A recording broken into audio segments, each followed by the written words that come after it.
Hello and welcome to Online Studio. My name is Jessica Arsenault and I'll be your host for this event. I work in the Learning and Community Engagement team at the National Gallery of Canada. As we begin this event, I want to acknowledge that the National Gallery is located on the unceded and unsurrendered territory of the Algonquin Anishinaabe people, who have been the guardians of this territory since time immemorial, in the present, and for the future. When we meet online in a virtual space, I think of the many territories where we are and our responsibilities to those territories. This is the program for tonight's event. First, a short introduction to the event with me. Then artist Jessica Winters will introduce herself and share the materials that you will need for the workshop. Finally, we'll spend the rest of the session art making with Jessica. A few notes before I welcome the artist. This workshop will take place in English. If you would prefer to attend the workshop in French, you can find the list of French online studio sessions and watch past sessions on our website gallery.ca. Cet atelier aura lieu en anglais. Si vous souhaitez participer à une session en français, vous pouvez trouver la liste des ateliers à venir ainsi que les enregistrements des ateliers passés sur notre site web beauxarts.ca. This talk is being recorded and will be available on the gallery's YouTube channel in the upcoming weeks.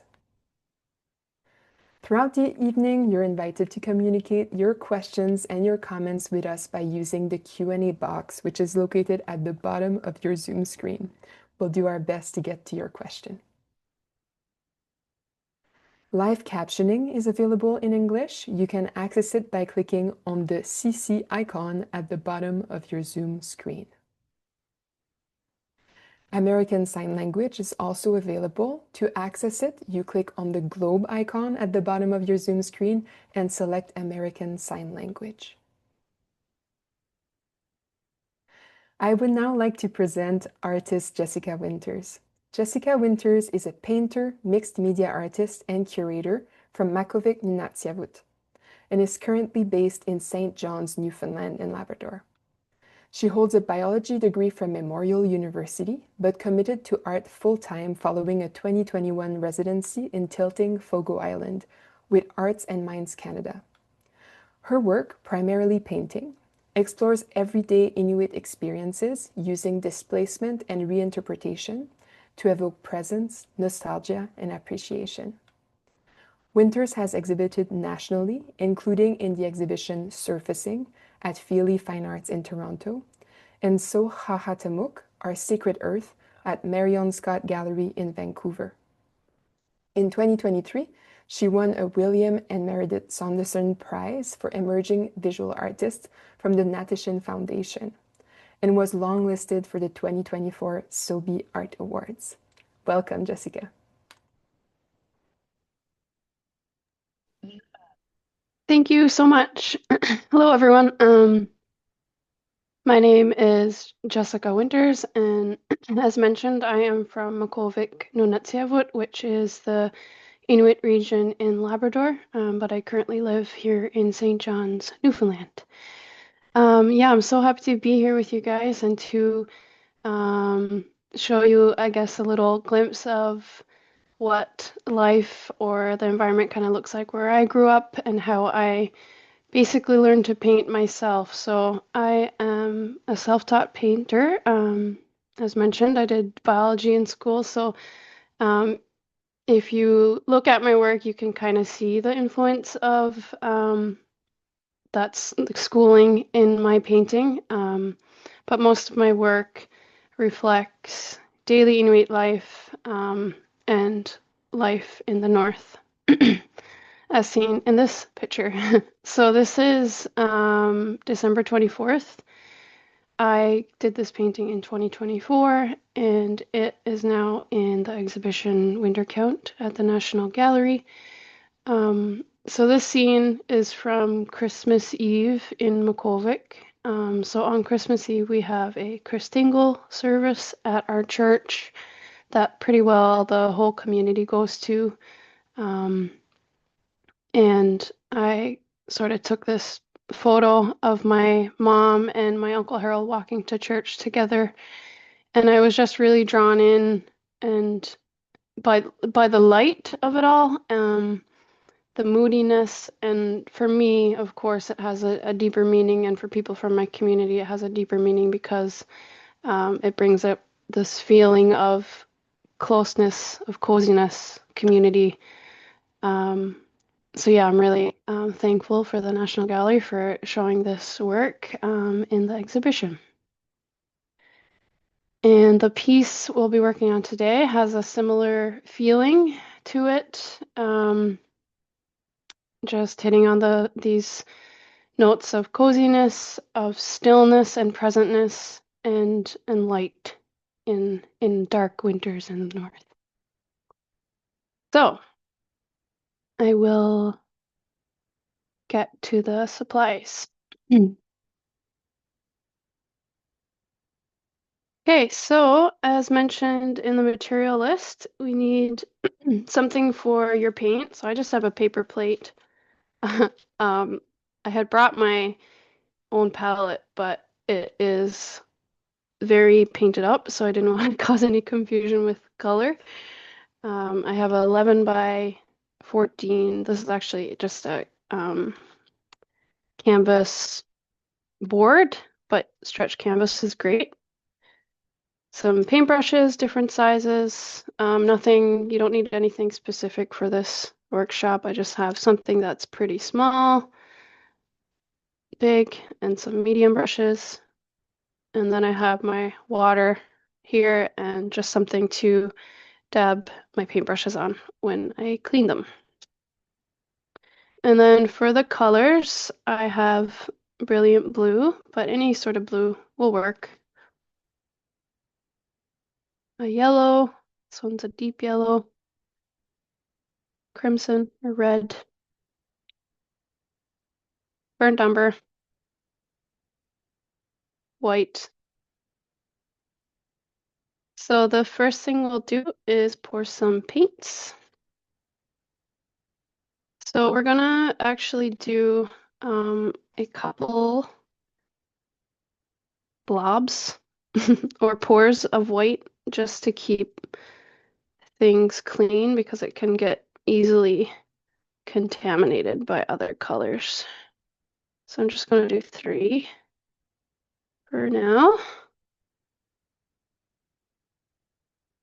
You don't need that much. It's about the size of my thumb.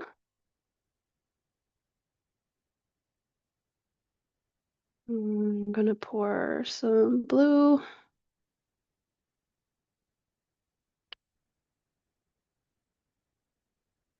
Oh, this one's not even open.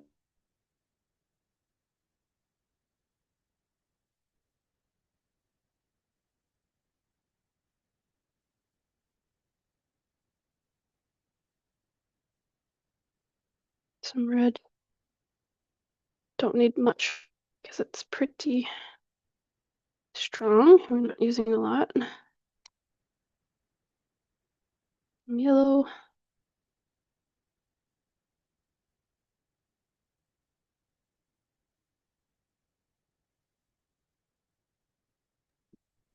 Jessica, Some while you're burnt. pouring the paint, would you be able to repeat the shade of yellow someone is asking in the Q&A? Yeah. So this one's a deep yellow. Um, I find the yellow sometimes is hard to work with. Like the lighter colors um, are like quite see-through. So I like this one. It's a bit more opaque. Thank you. And then some black. Just start with that for now.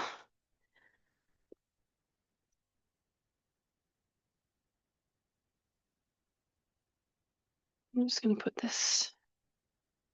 Should be fine there.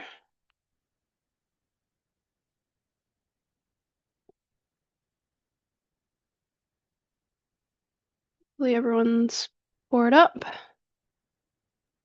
I'm not seeing anything in the Q&A, so I think we're good to continue. Oh, one question. Someone is asking about using gray instead of black. Oh, that should be fine. I think, yeah, that'll be fine if All that's all you right, have. thank you. I think your video is a little bit blocked for the moment for me. Yeah, me too. Wait a second. All right, I can stop the sharing and we can start again just to Okay,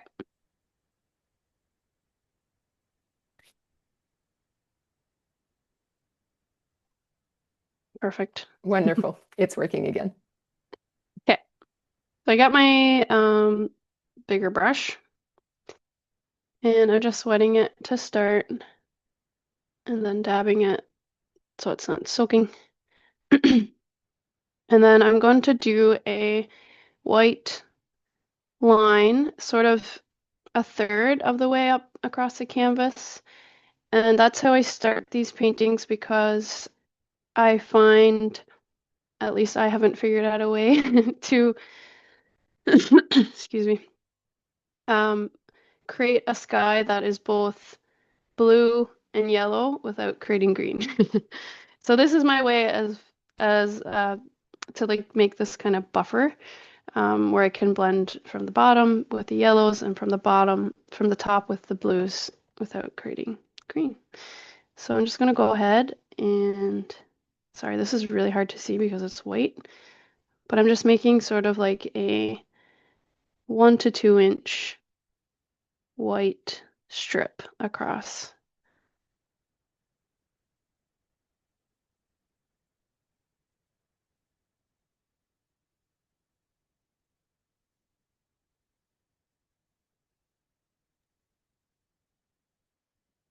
Am I frozen again?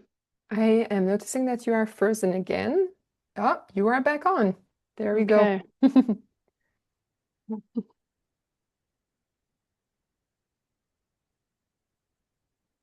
Someone was asking if you have with you an example of the final project, what we're working towards. It's okay if not.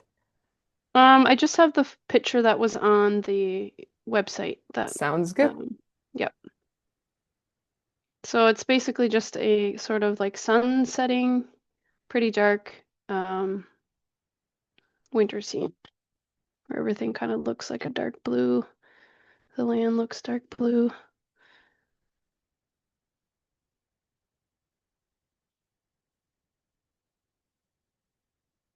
So we've got our white, but I know I'm usually a bit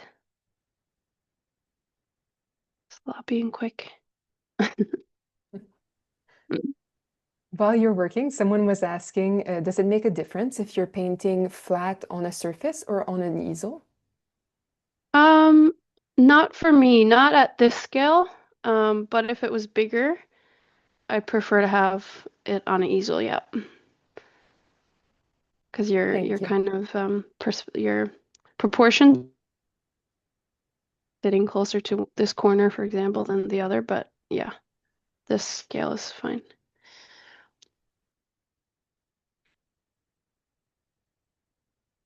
So I'm gonna slowly start to put in some blue. So I have the palette here. Am I frozen? A little bit. I'm noticing that sometimes your video is freezing, but now it's back. Okay, I think it's something to do with the connection because my camera makes a sound when it comes back, but hopefully it's okay. We might just have to be a little bit patient, but we can still follow along. Perfect. So yeah, we're gonna start putting some blue in. So we can use that same white um, I was working from, we were working from, and we're just gonna add a little bit of blue to it, and then we'll gradually make it darker as we go up the canvas. So I just have a little bit here, like a very small amount on my brush because it is strong compared to the white, and I'm just gonna mix it into the white. So that didn't really make much of a difference. So I'm gonna add a little bit more.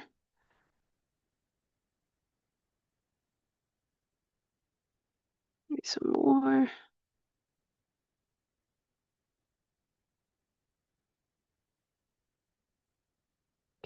That looks better. And then I'm going to slowly go across and start blending it into the white a bit. And it really doesn't matter too much to have like a perfect blend, because it's not how the sky is. It can be choppy.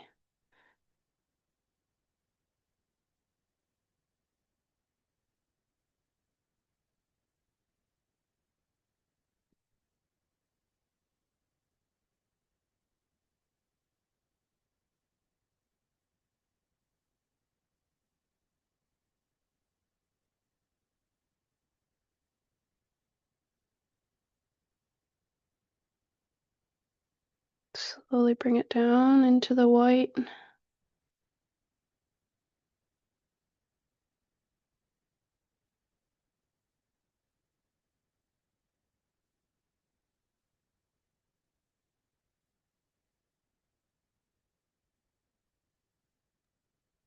Someone in the chat is wondering about your choice of brush and saying you're using quite a small brush for the sky and wondering why that's your preferred brush. Um, for me, I guess I am used to doing a lot of detail work. So for me, this is a really big brush. Um, yeah, I just feel it's a good size to help to Mhm. blend, and I feel like if it was bigger, I might overpower this like white part. Sounds good. Thank you.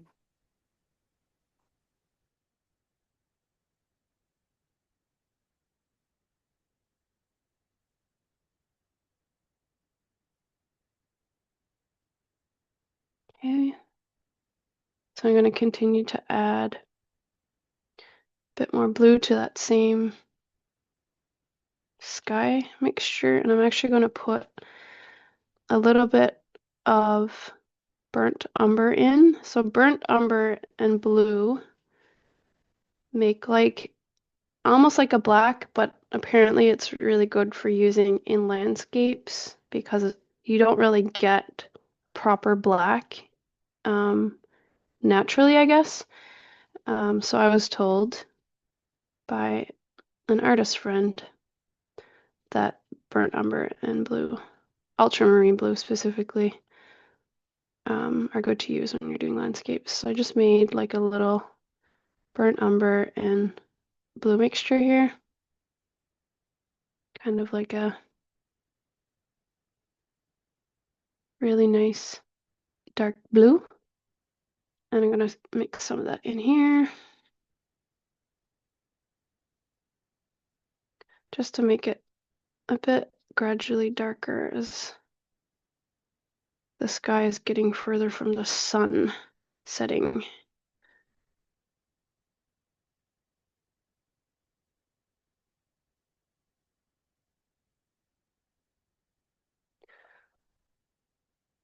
Do the same thing.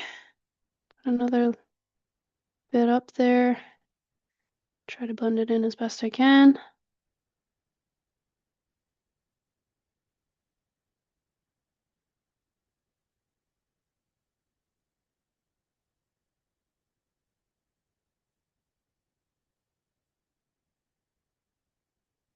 And if I'm going too quick, please let me know. For now, I'm not seeing any comments in the question and answers, but if there's any comments from people at home, please feel free to put them in there. Everyone's hard at work. Probably everyone's focused.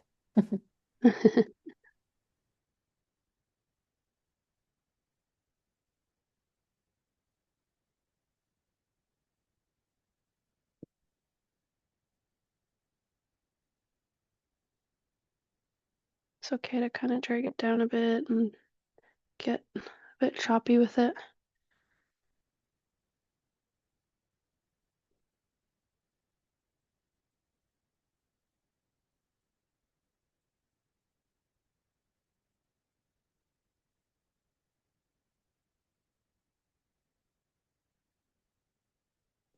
And then I'm going to do the same thing again, make it a bit darker.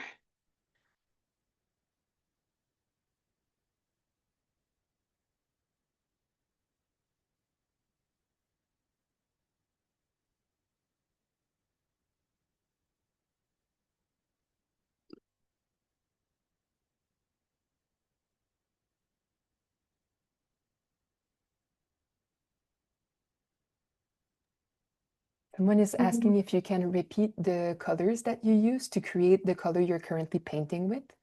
Sure. So this was originally the white that we started with, and I just kept adding more blue, and then to sort of bring in the darkness, I mixed over here is just the blue, which I'm using brilliant blue, but ultramarine blue is really good for this as well, and burnt umber.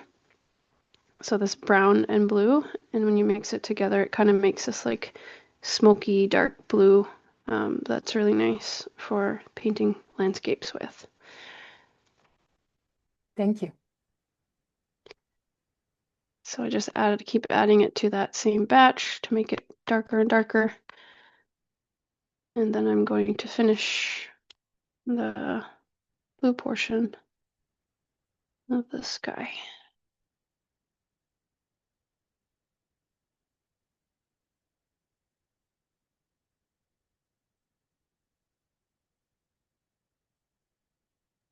Blending it in again.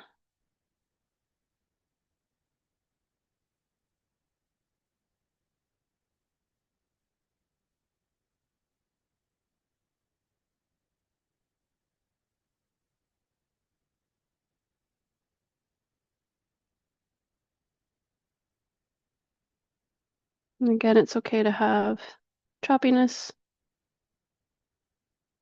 and some mixing, I guess.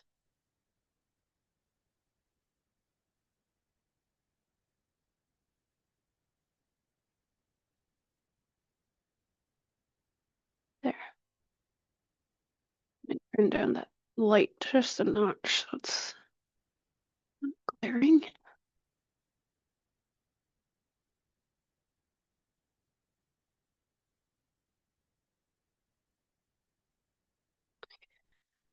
So yeah, this is almost half of the sky finished.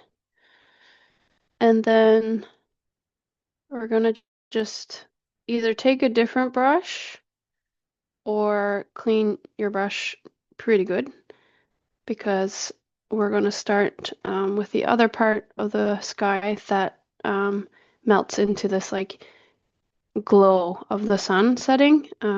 We'll use yellow and red for that and white. So I just gave my brush a rinse and I'm going to dab it to make sure most of the blue is out.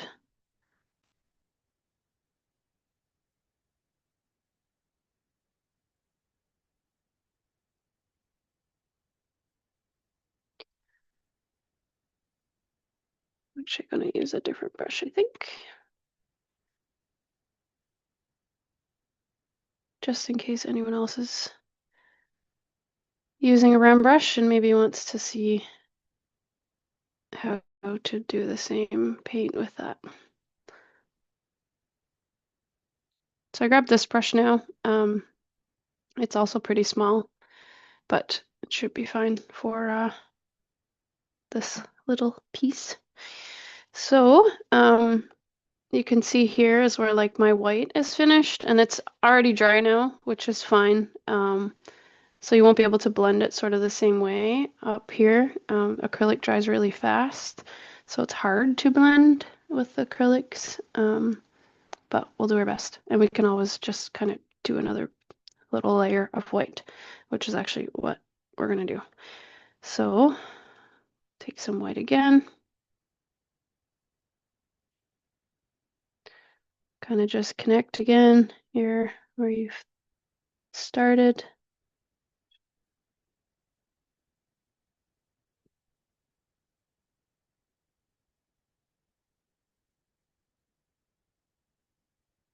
Kind of reactivated that part.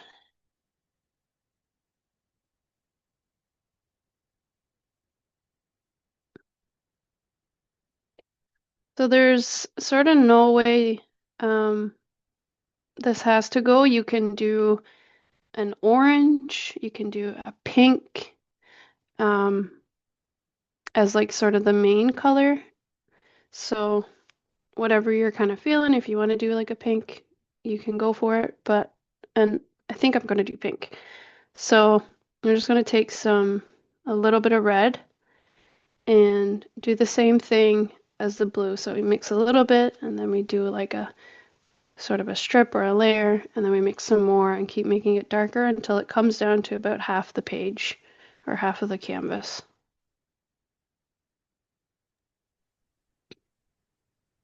Someone is asking if you're mixing any water into your paint as you're painting, or if you're using the paint right out of the tube. Yeah, no, I'm not really using any water. My paints are pretty, I guess, not too thick. But if Mhm. your paints are thick, um, feel free to use some water. Yeah, sort of as a medium. So I have a little bit of red here, and I'm just going to do that same thing to make a light pink.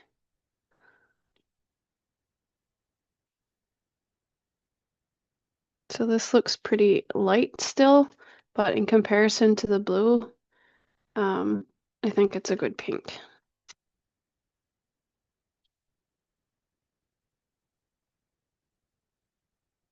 And I'm going to put a little bit of yellow in just to make it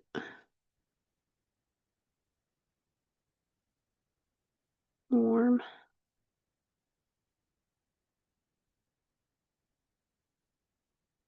So this is the color I have.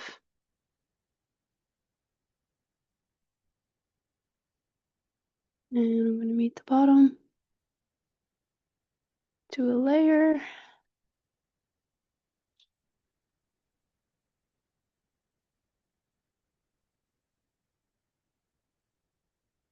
And be careful not to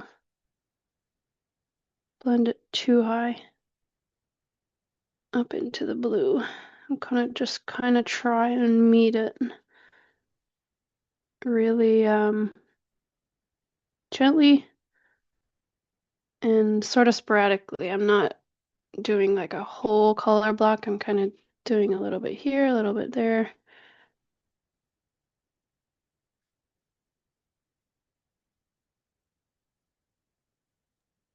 As you're working, some people were wondering if you could repeat what colors you put to create your pink. Sure. So the pink I'm using, or the sunset color, is white, red, and yellow. And so the red I'm using is called crimson. And then the yellow is this deep yellow. And you just need the littlest speck. I just put like the tip of my paintbrush in each of them and mix it with a bit of white. Thank you. And just for people at home, if you don't have the exact same colors, it's okay. If your painting looks a little bit different, that's okay as well. Your creativity can be part of the process here. Yes, thank you. Yes, there's no specific reason why I chose these colors. Um, so if you have different ones, it's totally fine.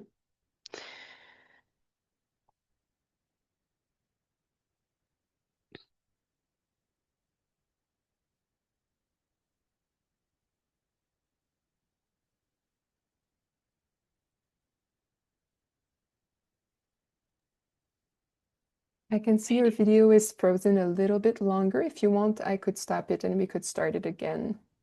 Okay.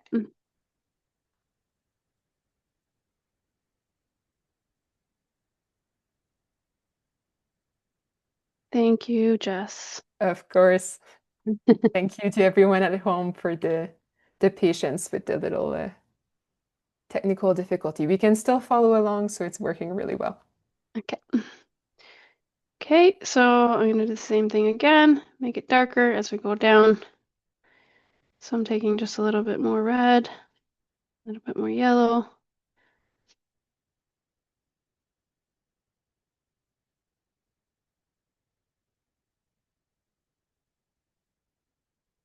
It's kind of this like peachy color.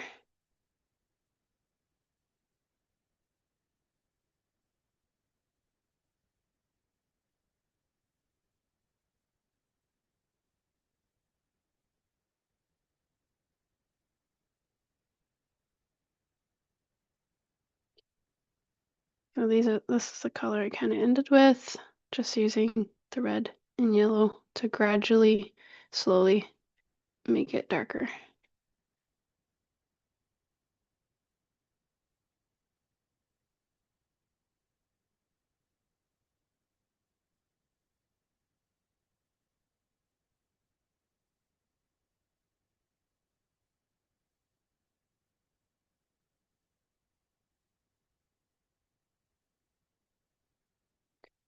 Filling it in and slowly bring it up to blend it through.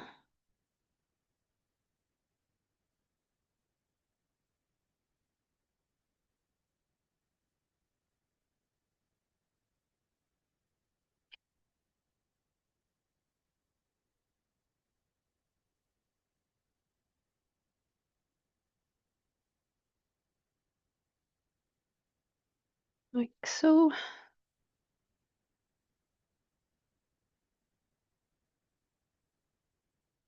And then I'm gonna do one more shade to this color, getting it really bright or dark, vivid, maybe.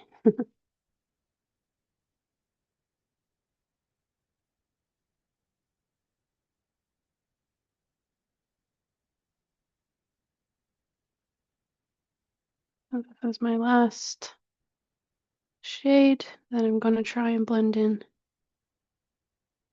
to the sunset.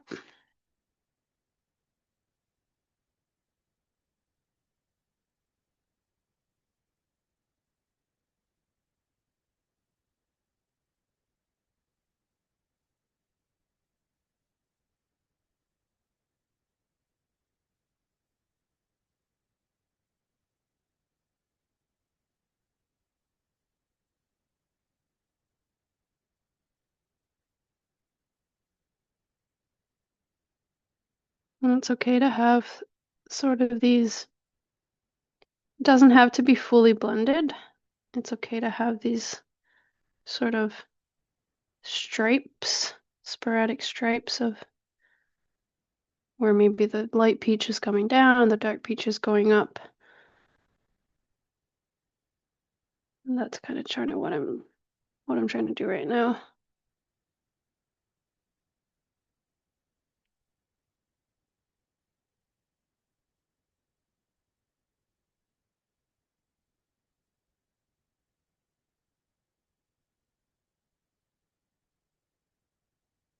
Okay. So hopefully everyone is more or less here. Maybe before we go to the next step, I can ask one question that's in the Q&A. Someone is asking, what are your favorite acrylic color brands? Oh, probably these ones. Windsor and Newton. They're Thank you. yeah, they're good. But I use everything. These Artist Loft ones, which are like academic level. I am big on efficiency and not being wasteful. So I try to kind of use everything I end up with. Thank you for sharing. I'm not seeing anything in the Q&A to ask questions about what we just did, so I think we can slowly move to the next step. Okay. So I am going to use that same brush. So I just gave it a cleaning and dab the excess water off. So now we're going to start on the hills. So I usually do sort of like 3 layers of hills. The furthest ones and then the closer ones, and then the ones sort of in the foreground, or I guess it's not a hill, it's just the foreground. And so the way I do it, the way I see it, is that the hills in the back, the furthest hills are like darker, and then as it gets closer, it gets brighter. So we're going to do the opposite this time, where we use our darkest shade first, and then we'll lighten it as we move down the canvas, coming to the foreground. So we're going to make a dark blue again. So I'm actually going to take a sort of, make another little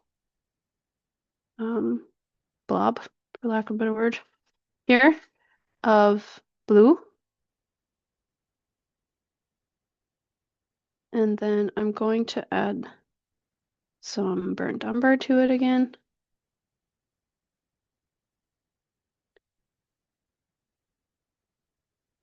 So this is pretty dark.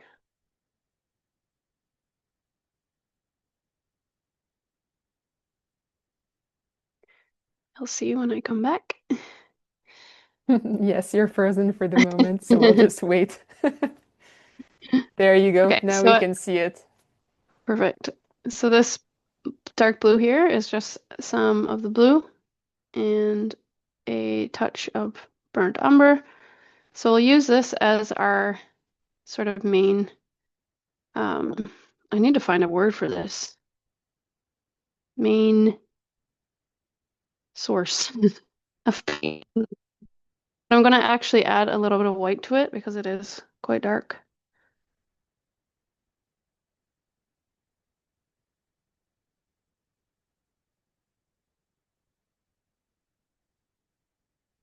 And I think I wanted a bit more gray, so I'm going to actually put a little bit of black and some more white.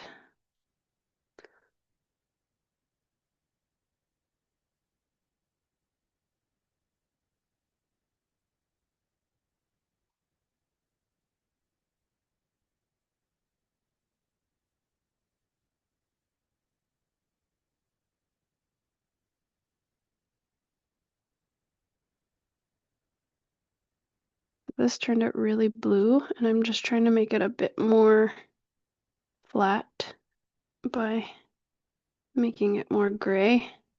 And I just use some black and white to do that.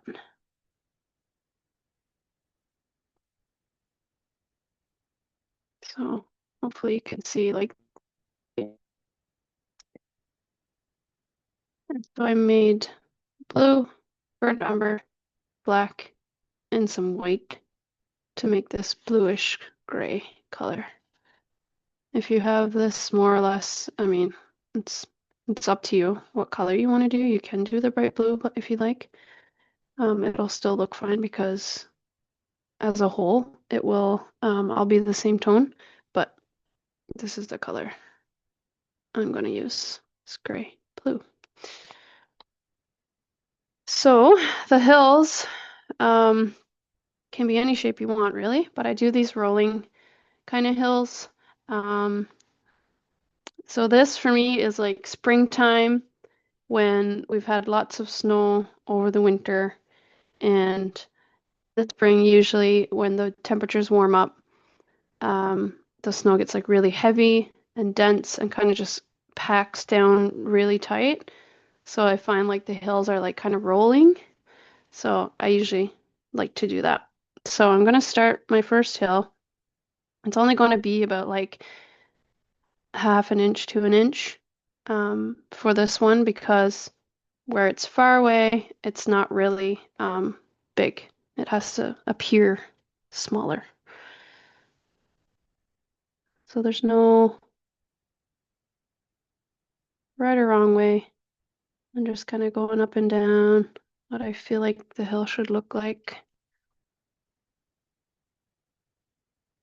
And I'm painting over the pink. It should be mostly dry by now,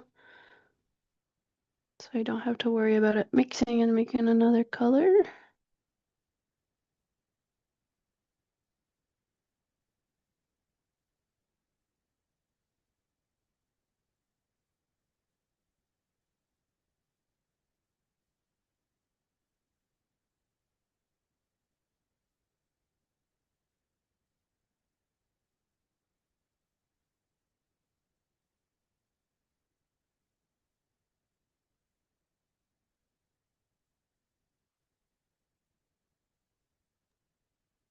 While you're working, someone is asking if you always create your colors by mixing primary ones or if you sometimes use tubes that are pre-mixed.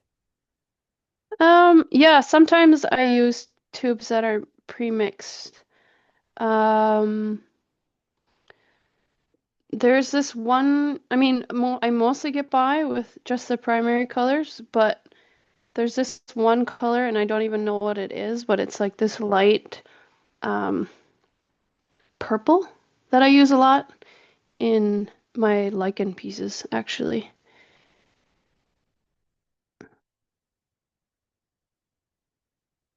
But mostly I mix.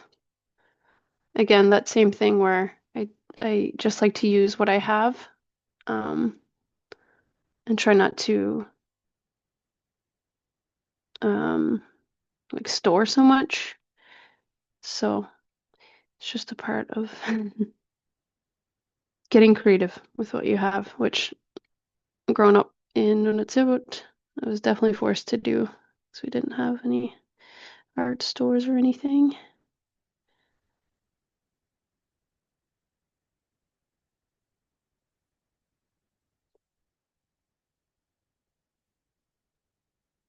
So there's my hill.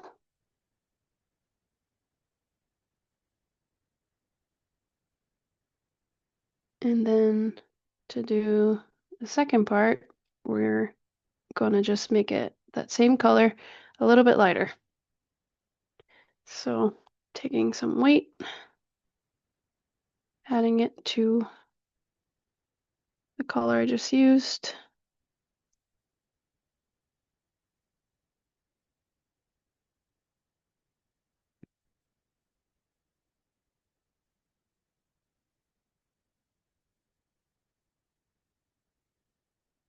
Get me that. So that's the first color. Second color, I'm actually gonna make it a little bit darker.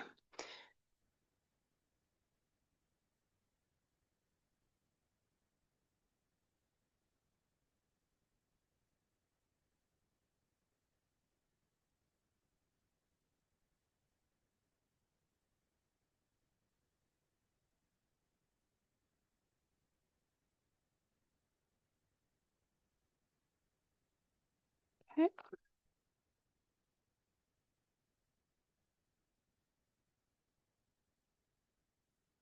So hopefully everyone has a bit of a shade lighter of the color they just used for their mountain, their hill. And then you do the same thing again. So just a rolling hill right across, making sure you cover sort of all the gaps, not leaving any white between the hills.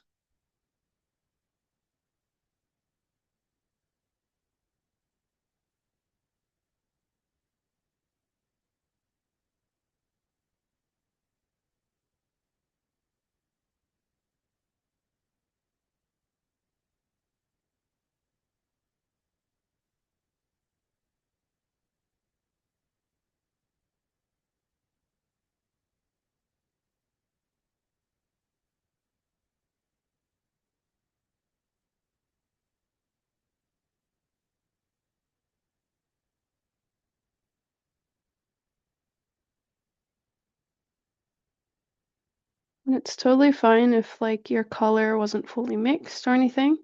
You've maybe got some like darker streaks, some like lighter streaks. I feel like that just gives it more dimension and interest. So if that's your case, that's great.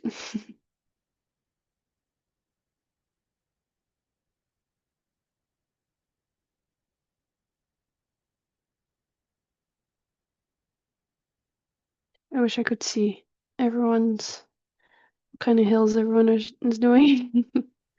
Yeah, we would love to see if people want to share what they created afterwards, you can share it on social media and tag the National Gallery, and that we will be able to see all that you're making at home. That'd be so fun. Someone is asking, how can one make transitions between colors less rigid? Like in the sky, you kind of blended between the different colors, and they're wondering how you did that. Hmm. Yeah, so I guess, like when we did, say, the white, and then we did the next layer, um, the white I had put in first was still kind of wet.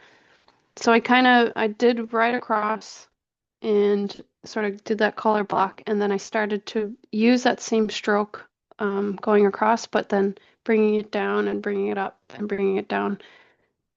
Acrylic is really hard to work with blending like that because it dries so quick. Um, I've never worked with oil before.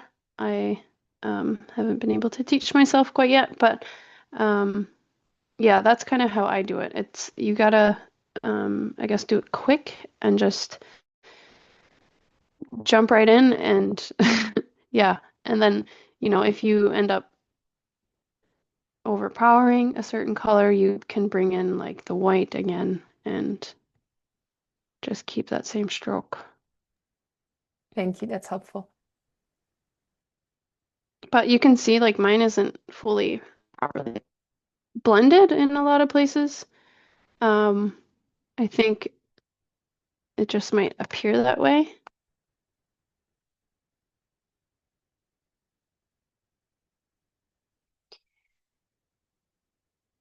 Okay, so I've kind of ran out of that blue I had, so I'm gonna make a bit more for the last part, the foreground. While you're making more, can you remind people what colors you're using to create that blue?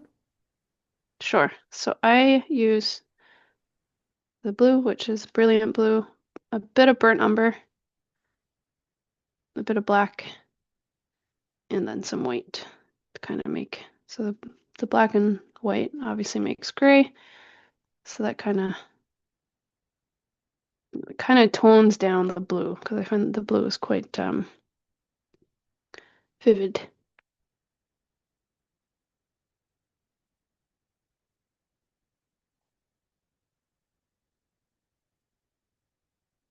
Just kind of keep working at it until you like the color. Still haven't made enough for myself. Hopefully everyone else made enough.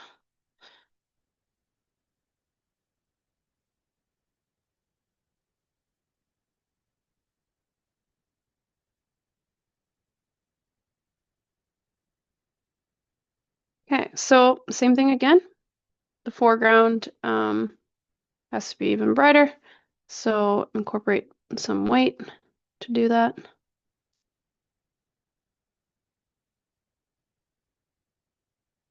So now I have this sort of grayish blue that is a bit lighter than the color I just used by using white. Actually, it's not brighter at all. Add some more white.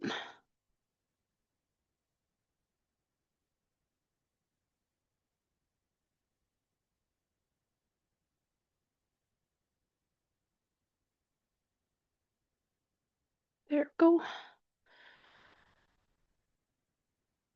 So this hill, or yeah, hill is the closest.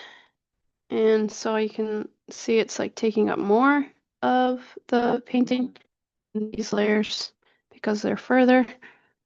So it should be about like a third to a quarter, I guess, of the whole canvas.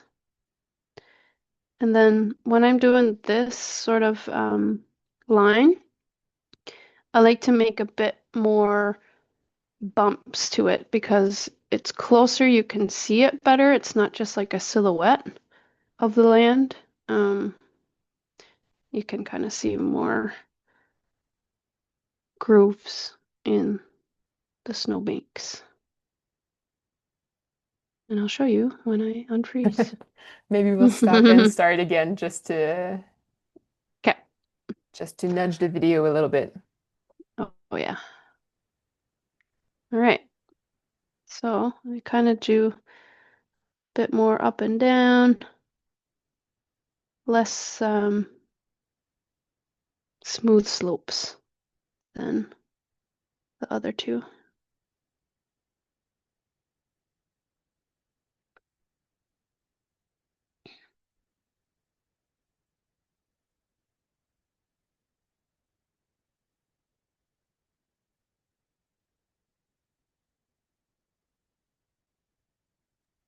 While you're working, someone was asking if you ever use any mediums mixed in with your paints. No, I have never used a medium.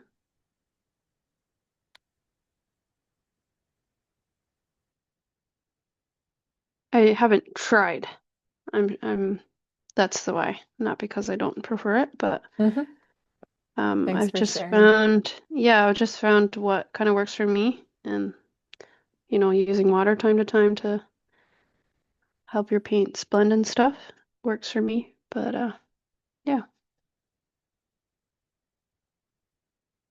I'm just gonna fill all that in right to the bottom.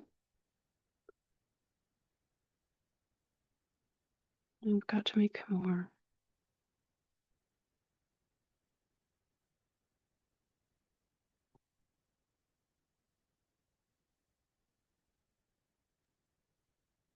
This is a good time to, if people at home, if you have any questions for the artist, please feel free to put them in the Mm-hmm. Q&A.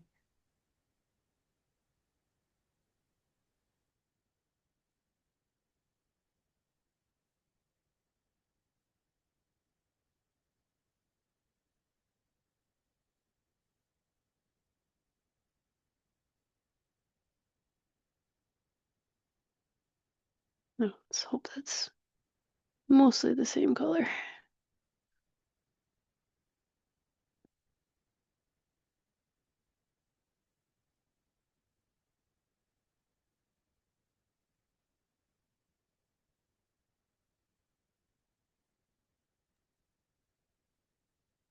One of the participants is asking if you taught yourself how to paint. I did, yeah.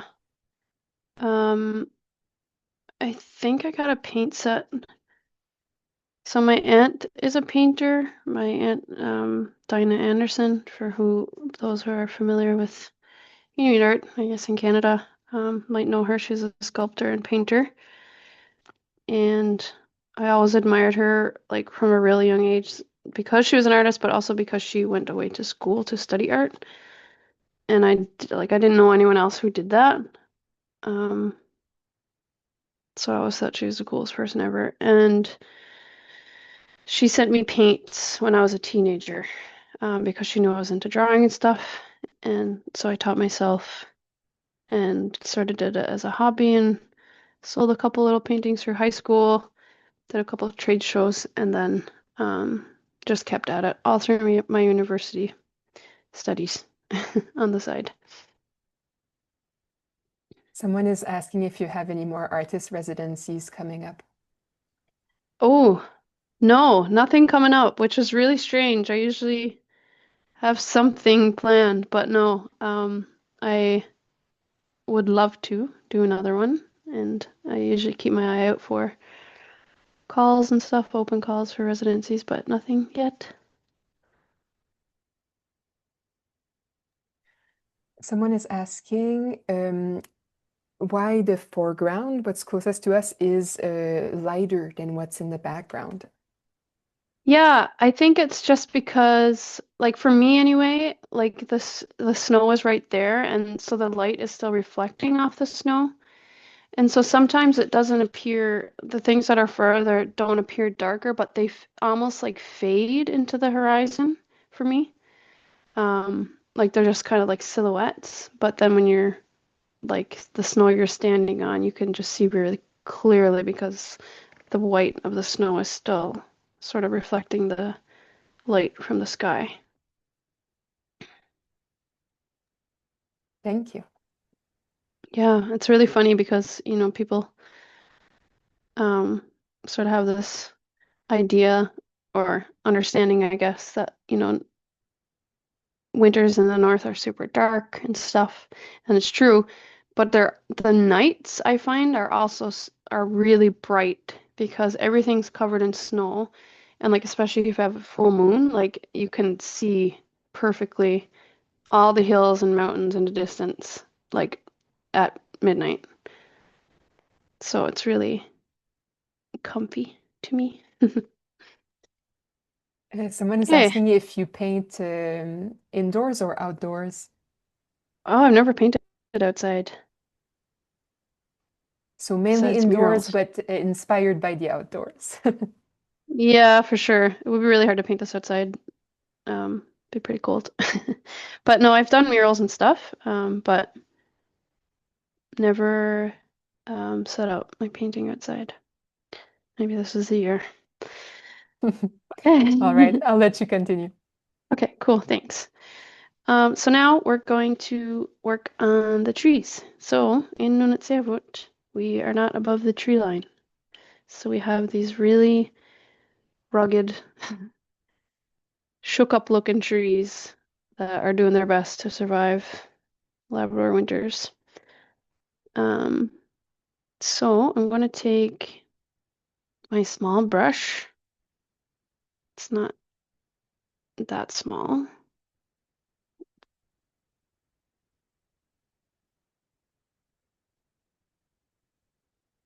And we're back. Okay. Yeah, so that's the size. Um, I also have this one, which would probably work, but if you have a small one, that's probably safer if you're not super into painting. And so the trees are going to be black, but I'm going to make it a little bit lighter with some white. And I'm actually going to mix a little bit of blue in it.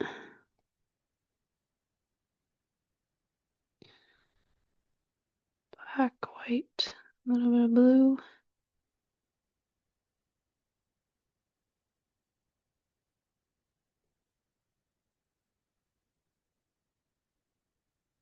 Just because everything in this light, this like time of day, kind of has this blue to it, this darkness.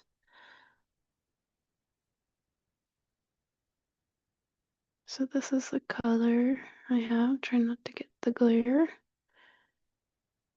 Dark. Looks like a dark gray, but I just put a bit of blue in it to get rid of that completely grayness.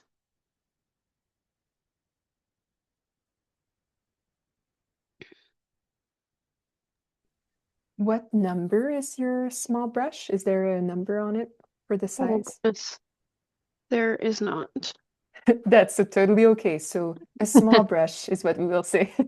Yes. I mean, I'm trying to get it so you can kind of see it next to my hand, but it doesn't have to be that You're welcome small to or use the brush that precise. you have at home, exactly. Yes, of course. I'll actually use two brushes to kind of demonstrate how I'm doing it. So this one is like just a round one, I guess. And then I'll do a tree with this one as well, just in case this is the only one people have. It's like a flat, narrow one. That's not all that small. Okay, so hopefully everyone has like a grayish color. And so the trees on the farthest hill are going to be smaller, the smallest. So you can do this however you want, in whatever pattern. I usually try to like make like little groups of trees, and sometimes I do trees that have fallen, like they're a little bit crooked, trees with lots of boughs, trees without boughs. Just try to make it really random um, and sporadic, I guess. So I'm just going to make these little lines, and then I just randomly do squiggles across. Hopefully everyone can kind of see that. Bring it up We can closer. see, but maybe if you do one and you bring it closer, exactly. Now we can Yep. really see well. Okay, so I do like just a line, and then sorry, I'm trying not to get the glare. I just randomly go across for the bows. And you can like do like I find the trees in Labrador, they're not always like Christmas tree shaped, um, just because the environment is so brutal. Um, so a lot of them like are bigger up top than they are on the bottom. It's just really, I try to just be really random with it. So I'll do like a kind of crooked one with maybe just a couple branches.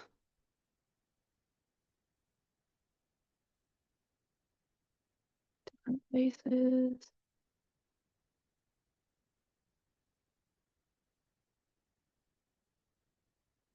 sort of like that. Could you repeat while you're working what color you're using for the tree? Yeah, so it's a sort of a gray, but I got like a just a little bit of blue in it. Thank you. So I just did some black, some white, and a little bit of blue.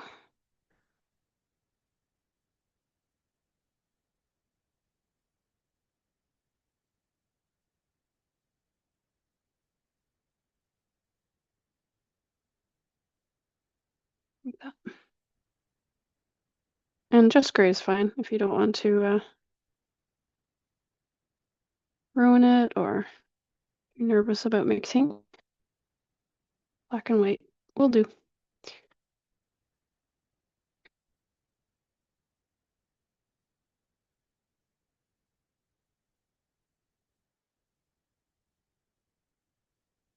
Mm. Waiting for the image to unfreeze. Yes, might be a Maybe restart. a restart. Let's Oh, do it. we're almost there. Okay, All right. so I'm just gonna keep doing some trees.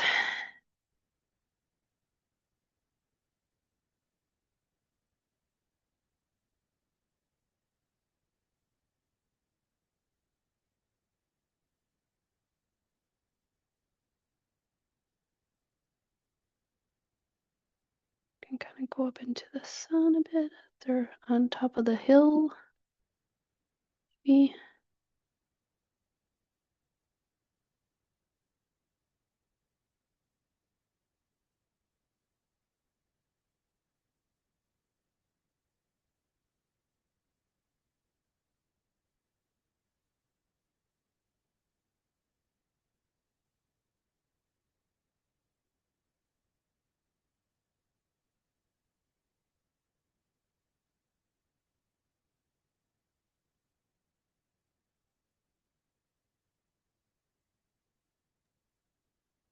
While you're working, I can ask some of the questions people have put in the Q&A. Please. Someone is asking, do you work from photographs or sketches? How do you work? What's your process? Yeah, mostly pictures. Um, so a lot of the work I do is like pretty realistic, realism. Hmm. Um, so I use photos a bit. Um, yeah, but a lot like the any of the sort of aerial paintings I've done. I've done quite a few of those of like caribou herds or, ice fishing, things like that are from memory. And yeah, just Hmm. trying to interpret memory. Thank you. Maybe we'll restart your video. It's freezing for a while. Okay.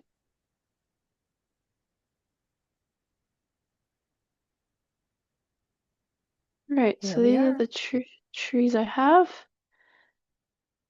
And I'm going to do the same thing on the second hill, but making them a bit bigger. So I'll use my other brush this time just for education, in case anyone is in the situation where they don't have that small round brush.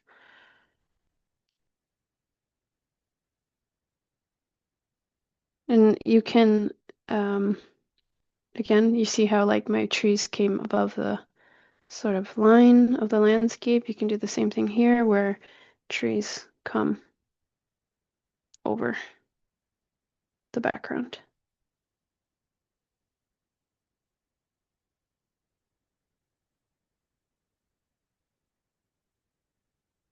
Just do sort of a horizontal line, vertical line, and then horizontals for the branches.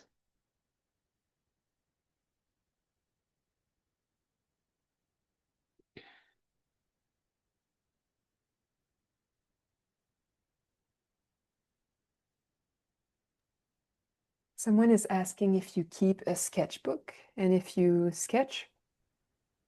I've tried to get into that habit. And like when I travel or something, I do. Um, but I actually don't sketch like regularly. So you mainly work in painting. Yes.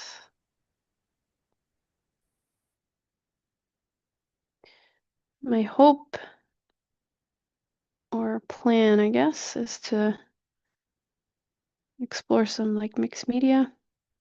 There's some works I want to do that incorporate sort of my family's traditional teachings and embroidery specifically, because there are a lot of crafters in my family. Mhm. So, yeah, probably won't go back to sketching, but Blending maybe in embroidery the and future. Yeah, sort of my imagery with mediums that my family have taught me. mhm.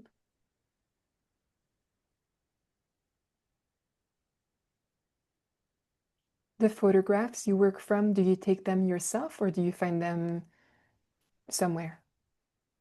I usually take them myself, yeah. It's funny when you move away from a place as unique as Makovic or Nunatsiavut, and then you go back for things like Christmas and springs. Um, you're looking at everything in like such a different perspective and like a newfound appreciation for how unique things are. Um, that has been like a huge driving force in a lot of my work, I think. So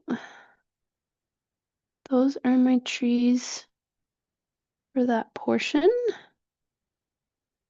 Hopefully everyone has some trees done. I'm seeing nothing in the Q&A, so I think we're good with speed. Cool. Thank you. And then the foreground, we're going to do a few of the larger trees. So this could be quite daunting. I'm kind of scared.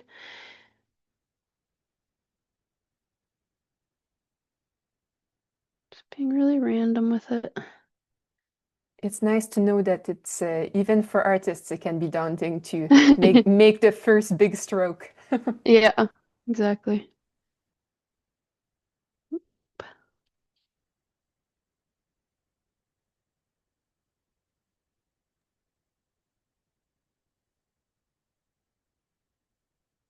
A little bit of video freeze. Ah, Yeah. I think you're back. There we go. My phone makes this sound when it's going to come back. It's almost like it disconnects for a second and then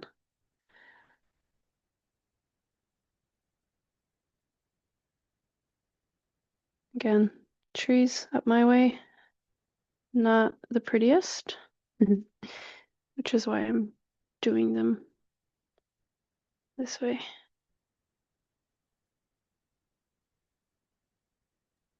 Someone is sharing that their trees look like giant spiders. That's Oh, completely okay.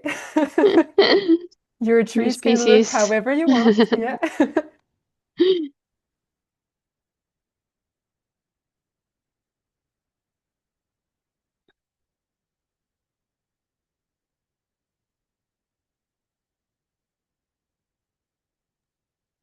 I'll mention there's about 20 minutes left. So for people at home, this is a good time to put any last questions you have for the artist so that we can ask before the end of the session.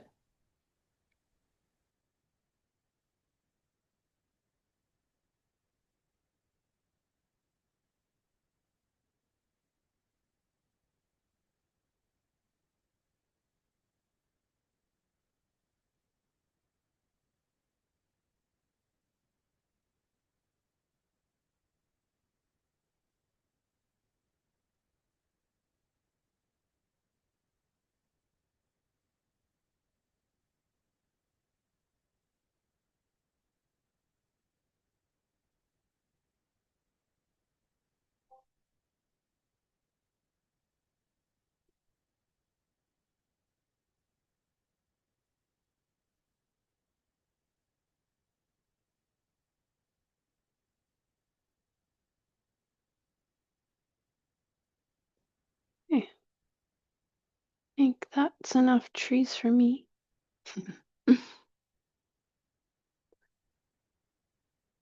Like to do.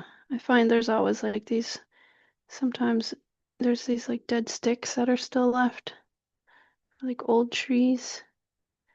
They just have a couple of little twigs on them, like that. That one.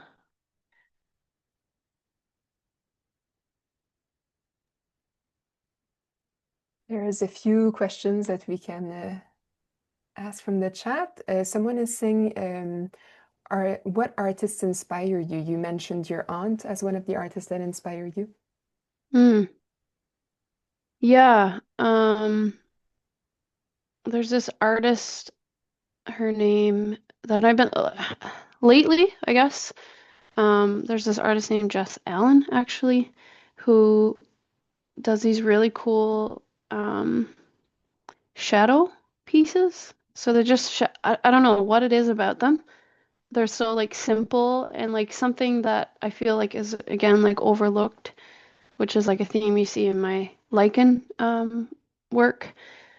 Um, yeah, it's just these shadows of like bodies against a couch or like from a window. And they're so simple, but they just, I don't know, they just like calm me or like bring me into a moment where I'm like, oh my goodness, that actually is beautiful. Um, so lately I've been into her work, but like I guess starting out, um, Billy Gucci was someone I always looked up to, just because he's sort of always pushing boundaries, I guess, of what you can do with sculpture and as an ink artist in general. I also like used to, or I also really looked up to Neop Saunders for her watercolors she does of, landscapes and stuff. I always found that really beautiful. Yeah, Thanks for sharing.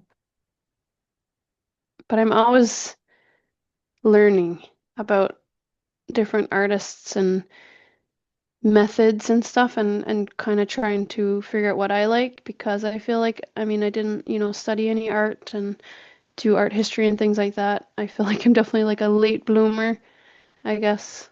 Um, it didn't start as sort of like an interest in art. For me, it started as crafting and sort of function and, growing up seeing my family sew and make things for their house and make decorations and whatever. That's kind of where my creative journey started. So, yeah, I'm becoming more of an art fan.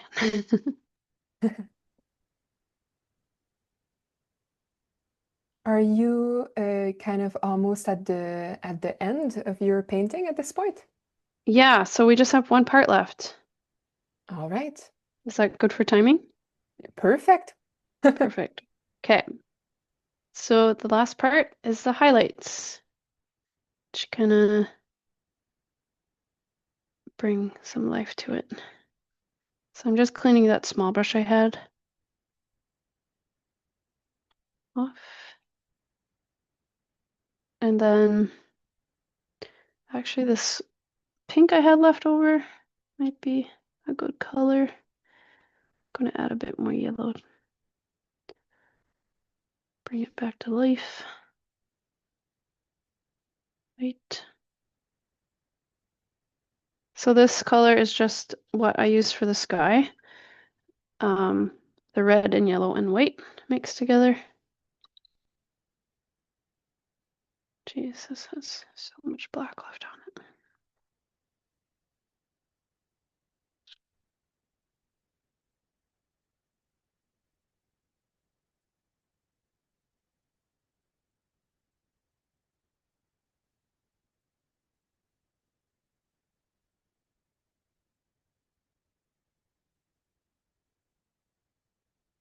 Okay, so I have this peach color again.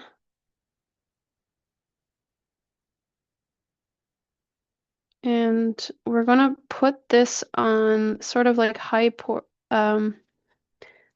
portions of the trees and the ground that would sort of be like catching light from that pink sky.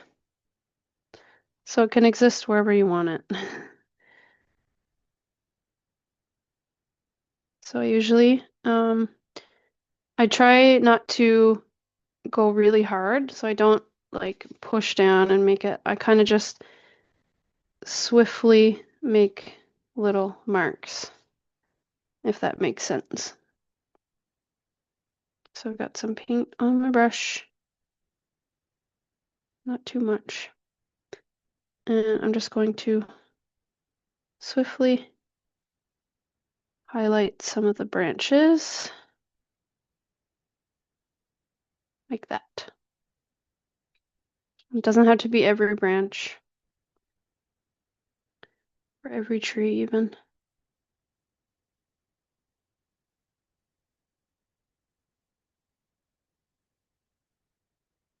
Again, being random and sporadic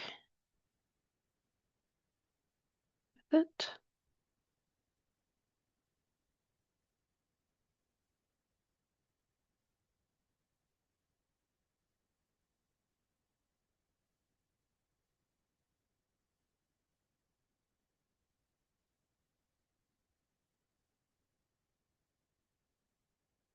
Kind of putting it like on top, like on the top side of branches and not on the underside. Like I'm not going to go down here because that would be not facing the sunset.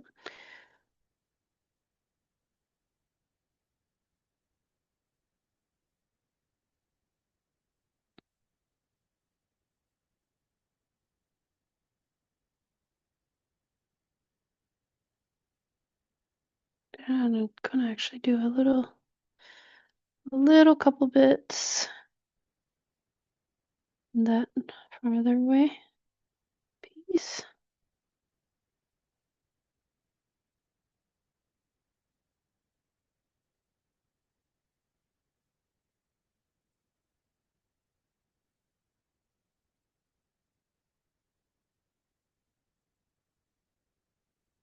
Like so.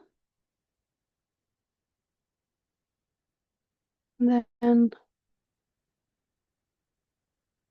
once you get your trees done, you can do a bit as sort of bumps, lumps in the snow. Again, just not pressing too hard, just letting the paint come off. Really almost like scratchy looking. Can do like a lump here, lump here.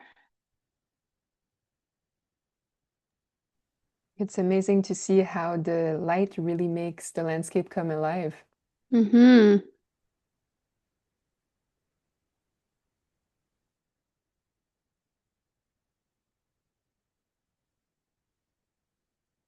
Okay, there's one more part I totally forgot. The shadows. But be quick.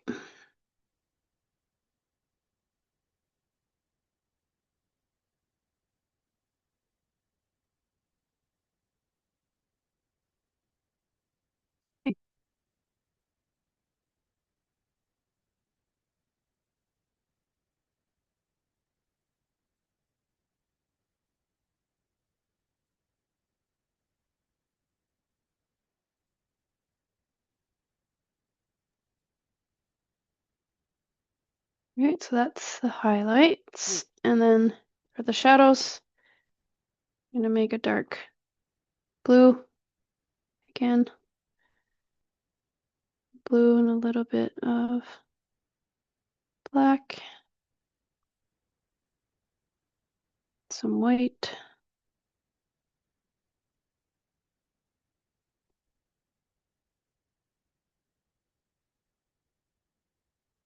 So this is sort of what I'm working with. Dark blue. Just use some blue, black, and white. And I'm just going to do little swipes under the trees.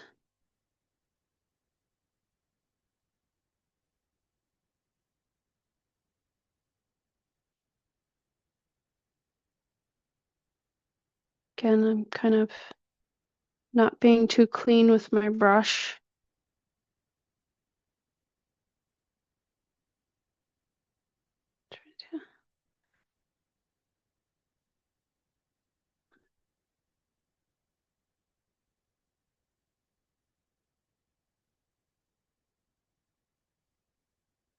Shadows is, I guess, something you get a little bit better at, but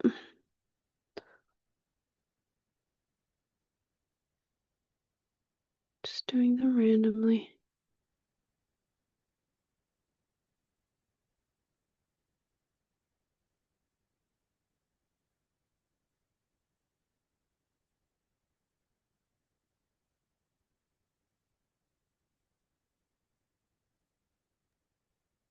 Someone is asking if you can repeat the colors you used for the shadows. The The shadow per is yeah. just, yep, just blue and some black and white. So you're making like a dark blue, dark, I guess, toned down blue.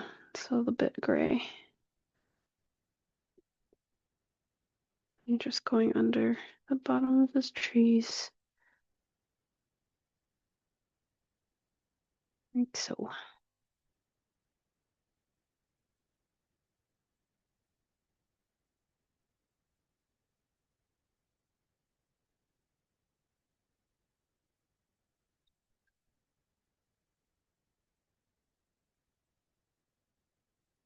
Then, funnest part, your initials.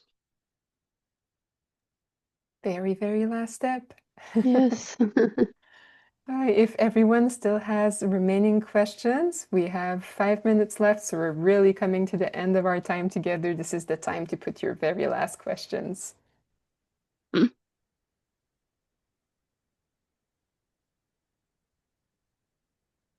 Maybe we'll come back on screen so that we can talk about the last few questions that I can see here.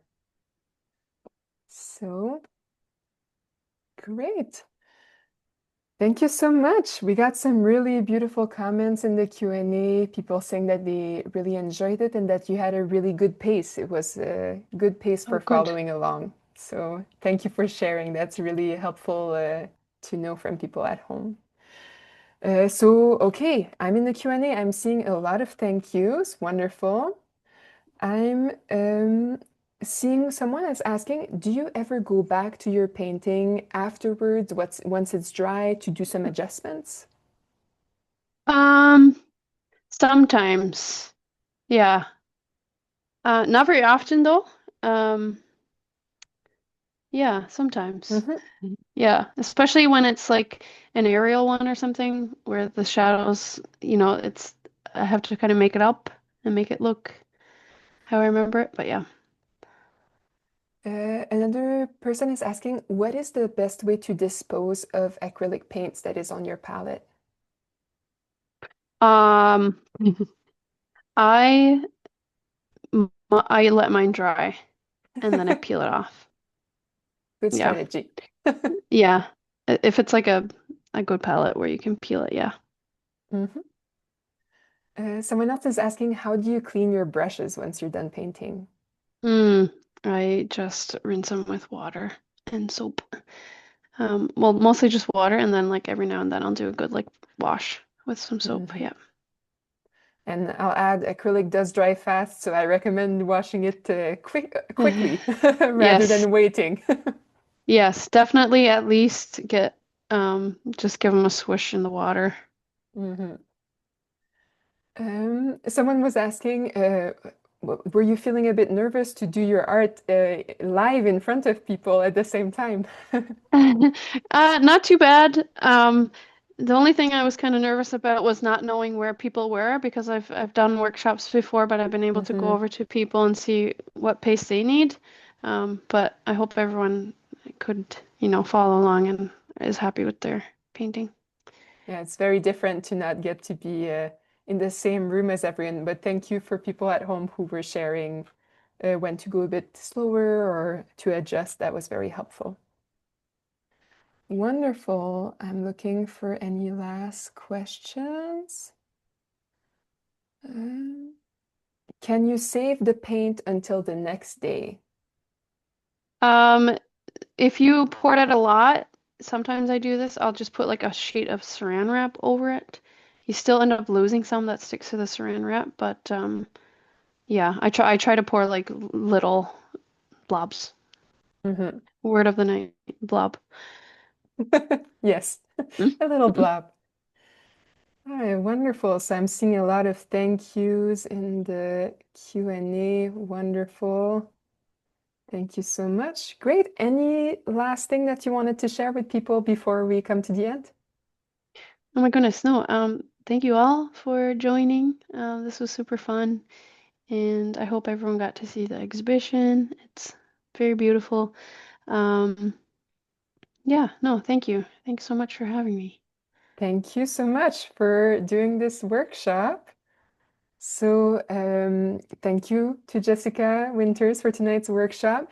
If you want to follow Jessica's work, you can do so on her website. It's jessicawintersart.com or on Instagram at Jessica Winters Art.